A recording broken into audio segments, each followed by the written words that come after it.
right, we're rolling.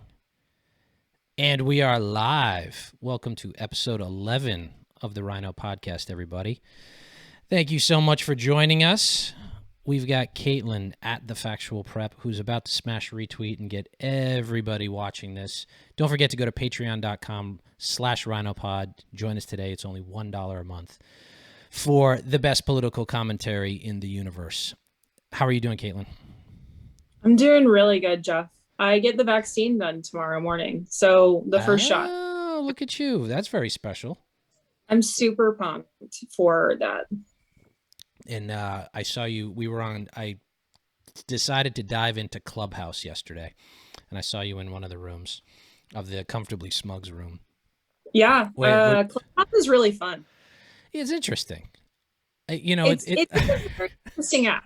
I wanted to go. I was thinking to myself, what would be interesting? If you could sort of just, type your responses and have them flow in a chronological order of everybody doing it and basically revert back. It's just a chat room. It's such a weird, it's such a, it's not even a novel concept, but we're almost going, regressing back to, it's so basic, but it's like that long form, you can have a long form conversation. A lot of the conversations I've had on Clubhouse have been great. Some of them are, I get with the Smug Minions and we usually just dick around, say jokes and stuff. But there's some that are pretty thoughtful to, conversations. And I do kind of enjoy those. So it's interesting. Yes. Yeah. There is a sort of regression of the getting back to the simple, social media apps. So, yeah. That was cool. How was your week? Everything goes smoothly? Yeah, just working for the weekend this week, it's getting warmer outside, looks good. I mean, and on top of that, just following the news. Speaking of, so a few people out here that listen to the show are friends of mine on Facebook. And I don't know about you, I like to stir shit on my Facebook page. And so why not? Isn't that what it's there for? Because Twitter doesn't really seem to do it anymore. They've changed the algorithm so much that the interaction is not what it used to be. I don't see people's tweets, they don't see mine, and it's just a shit show. But I posted something and I kind of did it intentionally to kind of beat the Facebook algorithm. So there's a little cheat. I'm not going to say what I did, but basically what I said was, intersectionality and critical race theory are pure poison. That was it. And that was my post. And a family member of mine was upset by this. They are very liberal, which is fine, and I love them very dearly. One of the sweetest people you will ever meet in your life. But we don't see eye to eye politically, and it's okay. I'm sure many of you out there have that situation in your family. But they didn't actually know what intersectionality and critical race theory were. They didn't actually know what the different aspects of it, especially.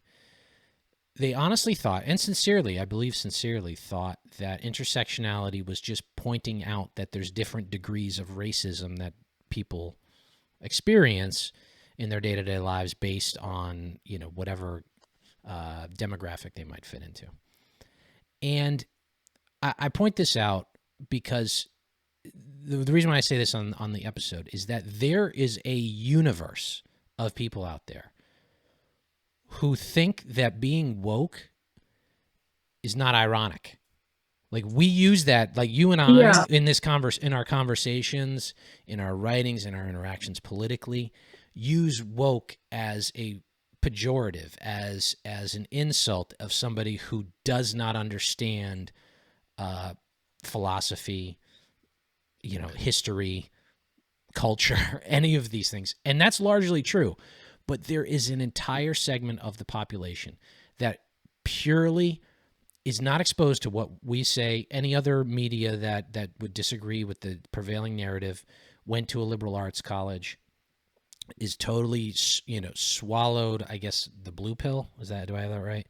I hate the, I guess so, I hate the pill metaphors, but anyway, has like swallowed the blue pill and just doesn't get it.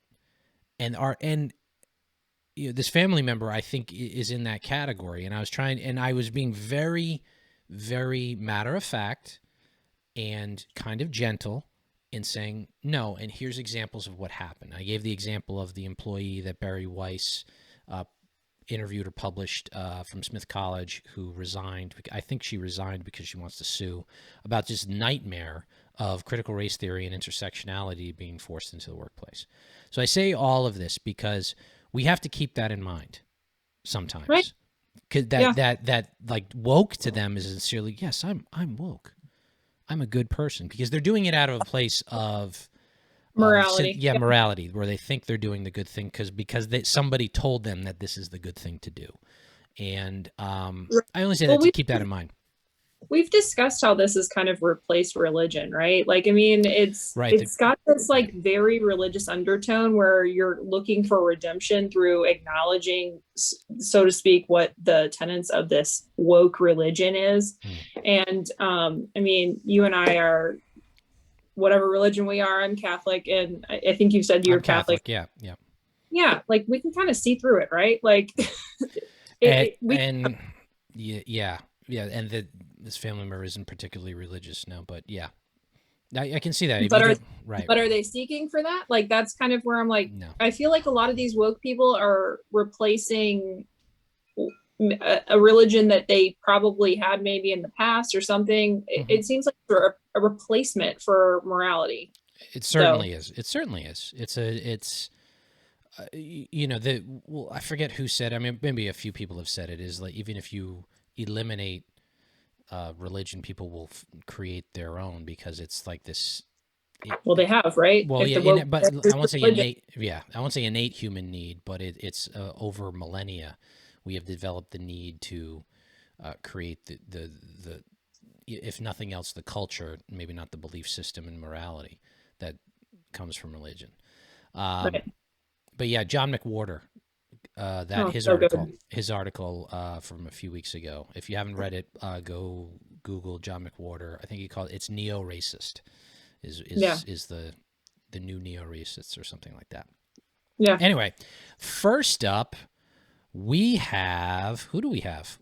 We have the Iowa 2 race. This is what I want to tackle first with you, because you've been on top of this, and haven't been paying attention. I've been busy all week. Tell me about Iowa 2. It's not the sequel. No, sorry. So in Iowa 2, the Rep Miller Meeks, she won by 6 votes. Obviously a close race. She went through every legal process to make sure that this race was state certified, including canvassing and all of that at post-election day. And it came back that she won. So how many votes? Like, is it significant enough? It's 6. It is very tight. I will say that. It is tight. 6, but not like 6, just 6 votes. 6 votes. Wow. Okay, but they did recounts. Okay, 6. There you go. State certified. Their state auditor signed off on the election. She won. Rita Hart, her Democratic challenger, decided to go to Nancy Pelosi and say, I would like to use your all's process in order to look at this election. She did not go to the state of Iowa. She didn't sue in the state of Iowa at all. She just went to Nancy Pelosi. I don't consider myself an expert on the law that they're using in order for the House to use this process, but essentially they're trying to overturn this election utilizing the House. It's an abuse of power, in my personal opinion. I've been on this since like January, because we knew that Rita Hart was going to try to do this with Nancy Pelosi. And considering the turmoil that we've had in this country since January 6th, I mean, it's just straight up hypocrisy from the Dems. I just, just chalk it up right now. See you in 2023. Yeah, we're gonna use it. I almost they're pulling the same shenanigans. I'm debating how much I should curse on this podcast today, but I'm trying to do less. Yeah. But they're pulling the same nonsense. They want to eliminate the filibuster. Half of me is like, go ahead. Go ahead. Go ahead. Yeah. Do it. Yeah. At this point, it's like, I mean, right now we're just dealing with, I mean, my personal opinion on this is like, we're dealing with toddlers. Like, they're throwing temper tantrums all the time because we have a 50-50 Senate and Pelosi has a slim majority in the House. And Biden didn't win by this huge margin that, you know, Dems suddenly think that he won by. He just didn't. Like, I don't know what to say. If you take out California and New York and Pennsylvania and Wisconsin, Georgia and Arizona, he wins by 42K. Like, that's a lot of states. You can't say that many states. I thought you meant like the popular vote. But like, I thought you meant the popular vote. Automatic like boosters for Dems. Like, if you take those totals out, then it's not that huge of a win in the EC is like what. Well, I think what they realized after 2020 is that, you know, the complaints about the Electoral College are moot if they can just get the major cities in those swing states. Oh yeah. You know, it was like they like, it just dawned on them as like, oh, big cities are in some of these swing states. We can run up the count. We'll look at right. It's like you look at like the counts from Georgia. Like, you look at the counties that make up Atlanta. There you go. Like, that's the GOP is going to have to work even harder to make sure the rural areas vote in Georgia going forward. Yeah. If they don't, then you're not going to have Georgia going red because Atlanta is growing. Correct. So I think it might flip back. Before we switch to the Patreon, I think it was a good segue. The Georgia voter law and our wonderful Senator Elizabeth Warren. Let me pull up her tweets. From he's the worst. And the thing is like it honestly is offensive what she does. Well, you keep saying that she's smart and she knows what she's doing, and she is smart. But the thing is, she's smart and she's dumbing herself down. She knows that this is low information bullshit. Like, that's the thing that like really gets me the most. She's not a dumbass. Like, this is beneath her intelligence, and that's what's so offensive to me about it. Yeah, let me pull up. She's not Mazie Hirono out of Hawaii for steak.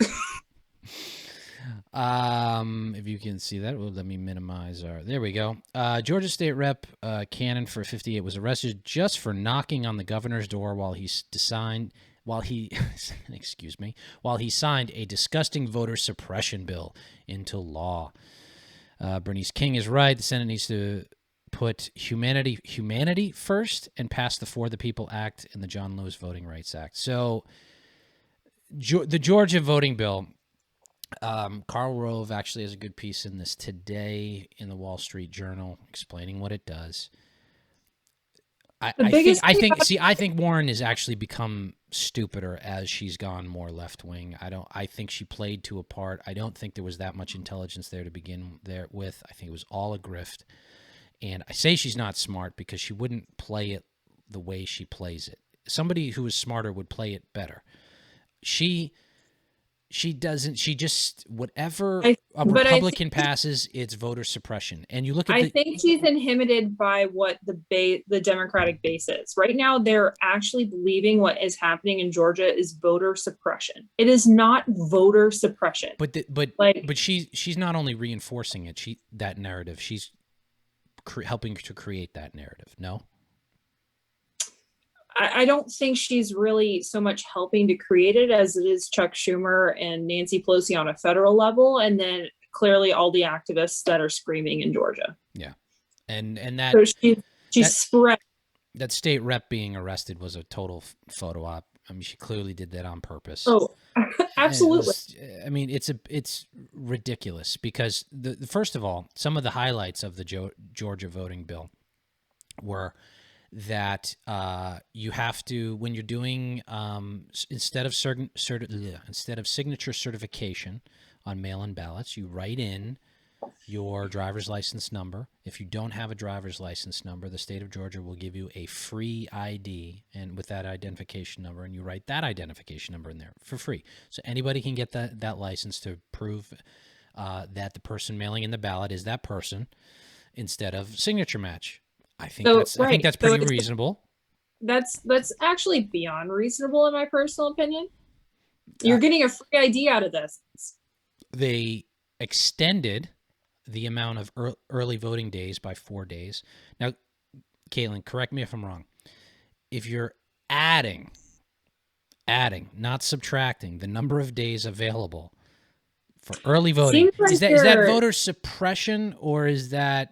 I think it's mostly finding a way to make this as inconvenient. Like, that's the thing that I have with a lot of these like tactics to say that it's voter suppression. Like, if you're adding time to early voting, that means that you're adding more time that you can go when it is convenient for you to vote. So what's the problem? Like, that's where I'm like, the problem is reasons, Kaitlin. I mean, it's suppression. Don't you know? I want to do my AOC voice. It's suppression. Like, do you just that condescending Jen Psaki voice? Yeah, well, we don't like voter suppression. Well, what's suppressive about it? Adding days that you can vote. It's suppressive. Yeah. Well, so and there was a couple other highlights in there too, but go ahead. Sorry. Joe Biden calling it the new Jim Crow today. Yeah. And I think Warren actually said the same in another tweet. That is offensive to me. This is the minimization of constant by over exaggerating everything. They minimize the original events in history. Yes. They insult the people who were victims of it. When you call people, they constantly call people Nazis, the left, the Democrats, this, and now it's everything. This is Jim Crow. This is Jim Crow is horrific laws, right, that were put into place.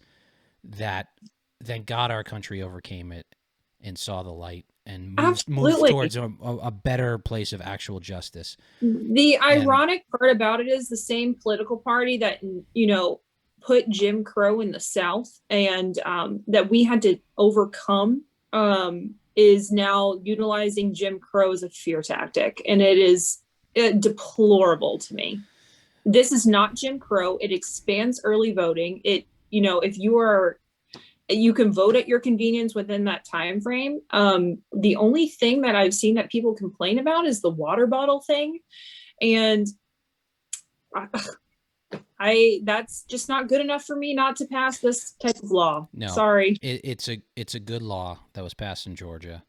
Yeah. What you'll notice that you'll find, and this is especially true national media, but specifically in local Boston media, is anybody that talks about this, is they won't get into the specifics of the law.